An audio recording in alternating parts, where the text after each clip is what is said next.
If you've been seeing your Facebook ad results declining, your advertising costs skyrocketing, or your ads going nowhere and not getting the results you were hoping for, then you're probably already well aware that there have been a lot of changes going on inside the Facebook ads platform lately.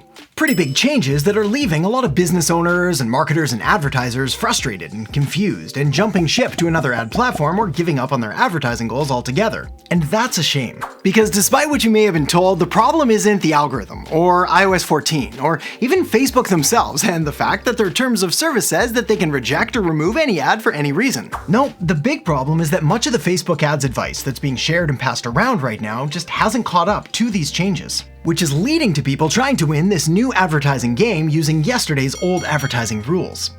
Old advertising rules that no longer work, don't apply, and often prescribe doing the exact opposite to what you should be doing if you want to get more clicks, more leads, more customers, and more sales from your ads.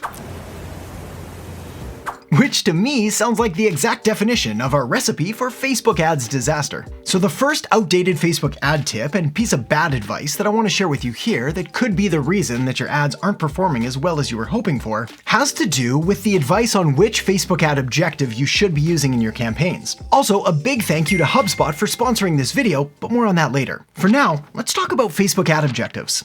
Here's the deal. When you create a Facebook ad campaign, one of the first options you get is which campaign objective do you want to optimize for? Awareness, traffic, engagement, leads, app promotion, or sales. This is an important step and is essentially your way of telling Facebook what kind of people you want them to put your ad in front of and what action you want them to take. And the general rule here is to just tell Facebook exactly what you want. In other words, if you want sales, choose sales. If you want leads, choose leads. And if you want awareness, well, my suggestion here is to choose sales or leads. Say what? I know, crazy, right? But this is because despite what many people think, the internet included, brand awareness is not the best Facebook ad objective. In fact, the brand awareness objective has never really been and will probably never be the best objective. This is because, even according to Facebook, the brand awareness objective is there to help you reach the largest number of people who are most likely to remember your ad. But you don't just want people to remember your ad. You want them to actually do something, buy something, sign up for something. I mean, that's kind of the main reason to run ads, right? To generate sales, cash flow, revenue, a positive ROI, return on investment. Now, in the past, the best way to do this was with conversion ads, and while these still play an active role in most of the campaigns I create and advise on, they've taken kind of a backseat to the new kid in town, who was actually the old kid in town, but who was kind of a bully that nobody really liked, so he got sent away and got some therapy and did a little bit of soul searching, and then came back, nicer than ever. I am, of course, talking about Facebook lead ads, and the outdated advice here is that you should avoid them, but that's a mistake. Here's why.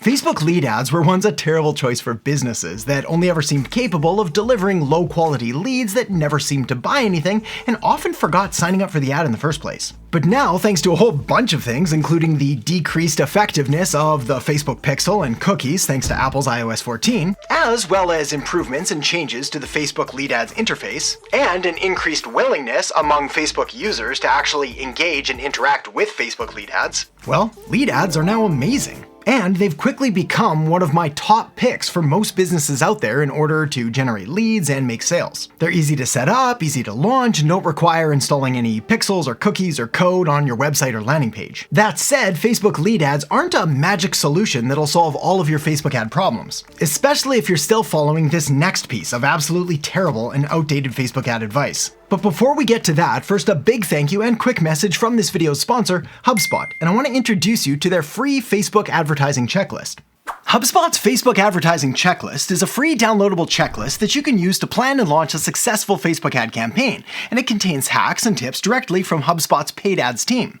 The real benefit to me, though, is that it helps make sure that nothing gets missed by outlining and walking you through all 6 phases of launching a Facebook ads campaign. First, planning, by making sure you're doing important things like duplicating existing campaigns if you have them, or assigning the right objective, whether traffic, conversions, engagement, and so on. Next, budgeting, because if you're going to be spending money on ads, you better be sure that you know how much you can afford to safely spend in order to acquire a customer, and then set up your campaigns from there. After that, it's time for designing and copywriting, and it's here that the checklist gives you a few tips as well as outlines the design specs for image, video, and carousel ads. Then it's time to schedule both your release date time to run, and daily ad spend.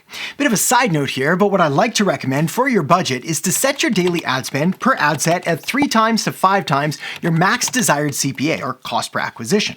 In other words, if you're trying to generate leads at $3 a piece, then your daily ad spend per ad set should be anywhere from $9 to $15. Then it's time to launch them and see what happens. And by see what happens, I mean watch them closely and monitor which ad sets are performing well and which ones aren't, which ultimately leads you to the final phase, which is analyzing. It's here that you want to measure which goals you achieved, paying special attention to your CAC, or customer acquisition cost, CLV, customer lifetime value, and ROAS, return on ad spend. But all of that is a lot to remember, which is what makes having this checklist just so handy. And when you standardize your Facebook ads this way, it means better and more predictable results, more time savings by not having to go back again, making sure you didn't miss anything, and ultimately a higher ROAS, also known as return on ad spend from your ads, which means more profit in your pocket. So make sure to download the free Facebook ads checklist by clicking the link down in the descriptions right after this video. And now let's make sure to correct this next piece of terrible and outdated Facebook ad advice, which is focusing on the wrong metrics, specifically CPL. When it comes to running Facebook ads and any advertising in general, there's a lot of metrics that you can track in order to make sure that you're generating a profit. For example, impressions show how many times your ad has been seen or shown. CPC stands for cost per click and shows you how much it's costing to get someone to click and take some kind of initial action on your ad. And your conversion rate, which shows the percentage of people who are doing what you want them to do. The other metric, though, that pretty much everybody talks about is CPL, or cost per lead. But this may very well be the wrong metric to be looking at, or at least basing the success of your campaign upon. Now, don't get me wrong, CPL is an important metric. After all, you should know how much it costs to acquire a lead or a customer when you're running ads. The problem, though, is prioritizing CPL over the next, largely ignored, mostly forgotten, and all too often neglected metric, EPL, which stands for earnings per lead. And not knowing and not paying attention to this metric could cause you to mistakenly turn off profitable and winning ads. Or worse, continue to fund the losing ads until your bank account and credit cards run dry. So let me give you an example of what this looks like now.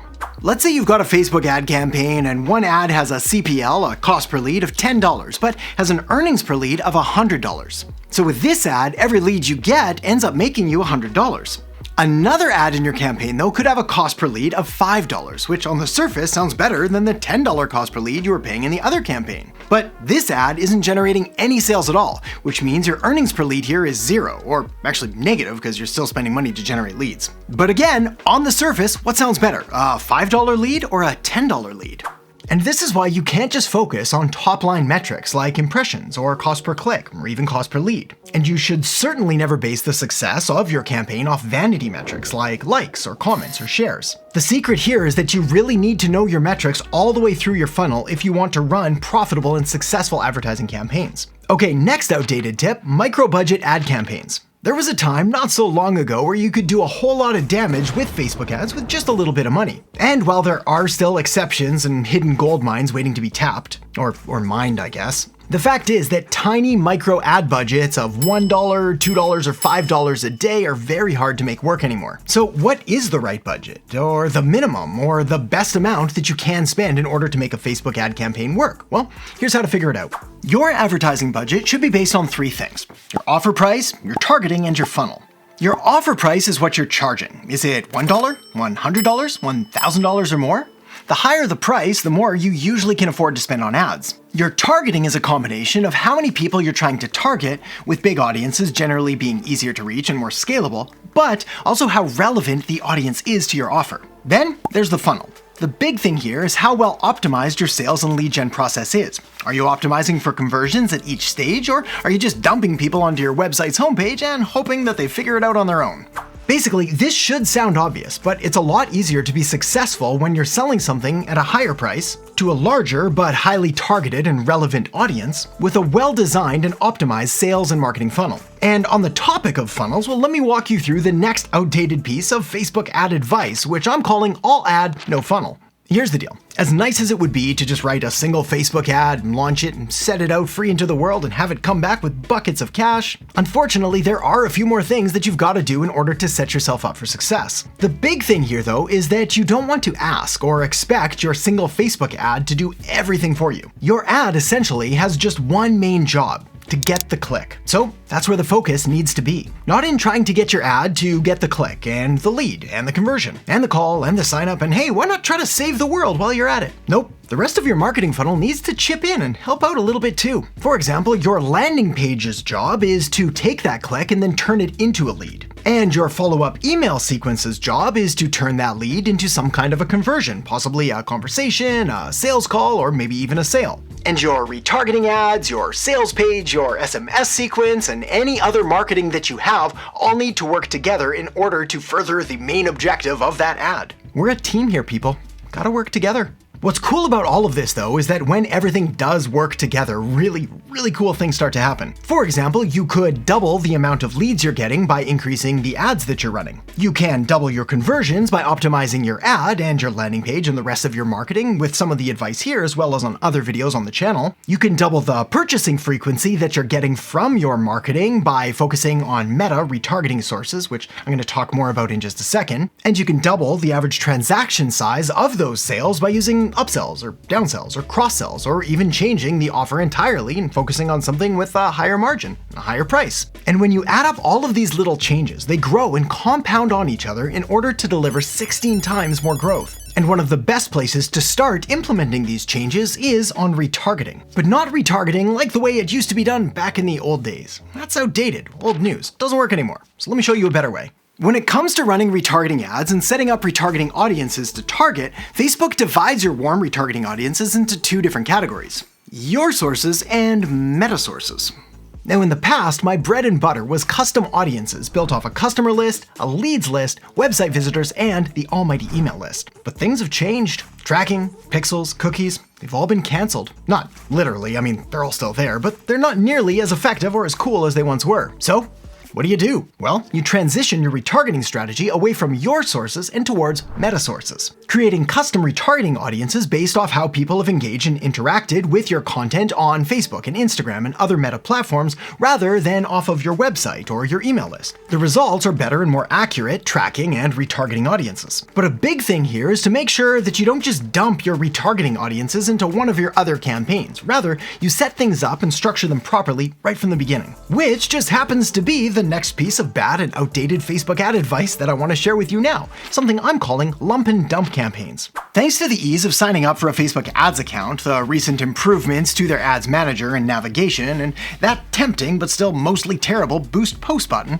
more and more people have been moving to Facebook ads in hopes of getting rich quick and living that sweet ad life. Overall, this is great news, as it makes advertising more accessible to new business owners and marketers, and essentially levels the playing field just a little bit by giving you access to the exact same ad platform that, well, pretty much every big business in the entire world can and mostly does use. The downside, though, is that it can often lead to a whole lot of people losing a whole lot of money a whole lot of quickly by failing to understand the important marketing and advertising fundamentals that go into running a successful campaign, and then they wonder why nothing is working. Like how I still see advice almost all the time about how you should just take all of your ads and all of your campaigns and just dump them all into one big bucket. Or how you need to be running dozens and dozens of split tests all at the same time in order to find that one key winner. Or how you need to watch your ads like a hawk and micromanage them, making sure to shut down the losers the second they show any sign of weakness. But all of this is wrong. So here's what to do instead. First, you want to make sure that you're setting up your campaigns properly right from the start. This means choosing the right objective first and then setting up anywhere from 1 to 3 ad sets per campaign depending on your budget. And then maybe a couple of ads under each ad set. If you're spending less than $1,000 a month on Facebook ads, then one campaign with 2 to 3 ad sets is more than enough. And if you're spending less than $10,000 a month, then 3 campaigns with 2 to 3 ad sets per campaign is also usually plenty. Even in accounts that are spending millions of dollars a year on Facebook ads, it still usually just comes down to 2 to 3 different ad sets that are delivering most of the results. More isn't better. Better is better. So you're much better off by trying to have a few very highly targeted and well-written ads rather than spreading yourself super thin, splattering stuff everywhere. But to get to that level, you need to make sure that you're doing the right things in the right place for the right people. So to help you do that, I've put together some of my very best marketing tips, tricks, and tactics in this video right here. So make sure to check that out now, and I'll see you in there in just a second.